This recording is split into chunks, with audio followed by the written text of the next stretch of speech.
Freemasons जो हैं वो एक प्रकार का गुप्त दल चलाते हैं, और ये भी कोई बहुत बड़ी हस्ती नहीं है।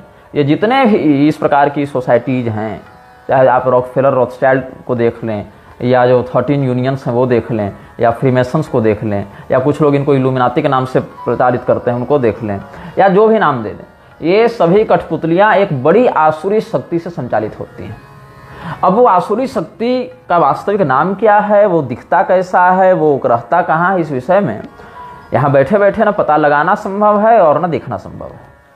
हमारे कुछ सहयोगीगण, सहयोगी से तात्पर्य ऐसा नहीं कि वो एफिलिएटेड हैं हमसे, सहयोगी से तात्पर्य है कि इस प्रकरण को जो जानते हैं, ऐसे लोगों में से कुछ सज्जन उसको म्लेच्छराज कहते हैं।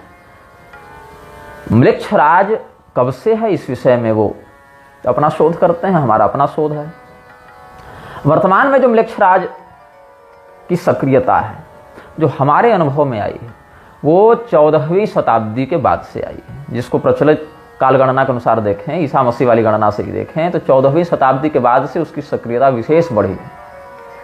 हो सकता है उसका अस्तित्व पहले से हो सकता है कि वो हजारों वर्षों से हो, लेकिन इसका बोध हमें कब हुआ? इसका बोध हमें हुआ था 2015 ईस्वी में।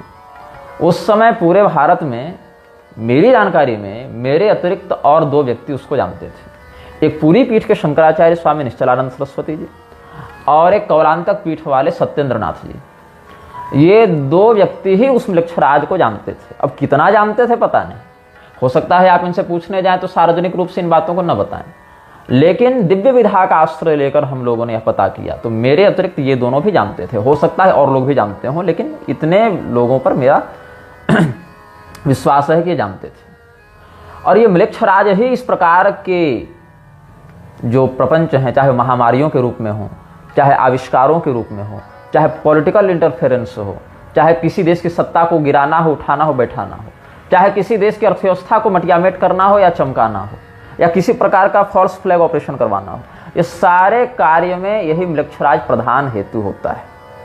तुम्हें लगता है तुम चुनाव में वोट डाल रहे हो और वो प्रधानमंत्री बना दे रहे हो, राष्ट्रपति बना दे रहे हो, कानून बना दे रहे हो, ये कर रहे हो, नहीं, वो ये करवा रहा है। और उसका हस्तक्षेप धर्म जगत, अर्थ जगत, शासन तंत्र, व्यापार, चिकित्सा, परिवहन, शस्त्र, जो भी समाज के वर्तमान प्रारूप देखने को मिल रहे हैं वहां पर प्रभावी होता है।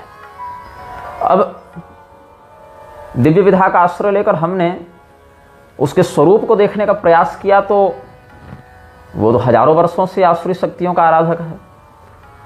उसने अपने स्वरूप को छिपाने के लिए बहुत उपक्रम कर रखे हैं, और उस उपक्रम के अंतर्गत पूरा व्यक्तित्व तो सामने इतनी सरलता से नहीं लाएगा वो, लेकिन वो कहाँ पर था उस समय, उसके क्षेत्र में कैसी घटनाएं थी, उसका घर कैसा था, उसका निवास कैसा था, उसका तात्कालिक मुख्यालय कैसा था, इन सभी बातों का हमने दिव्य विधा से दर्शन किया। इसी गिरोह के छोटे छोटे एजेंट में एक फ्रीमेसन्स भी आते हैं। फ्रीमेसन्स का ही एक एजेंट था नरेंद्र दत्त, जिसको विवेकानंद के रूप में प्रोजेक्ट किया गया। उन लोगों ने मूर्ति भी लगा रखी है, ऐसा नहीं कि कोई छिपी बात बता रहा हूँ, ये सब जानकारी जो भी थोड़ा सा शोध परक चिंतन रखेगा वो निकाल सकता है। उसकी मूर्ति लगाकर ब्रदर नरेंद्र दत्त के नाम से फ्रीमेसन्स वालों ने लगा रखी है। तो विवेकानंद कोई सनातनी मर्यादा का व्याख्याता नहीं था। विवेकानंद भारतीय वर्णाश्रम व्यवस्था को धूल में मिलाने के लिए अंग्रेजों के द्वारा खड़ा किया गया एक दास था, एक गुलाम था,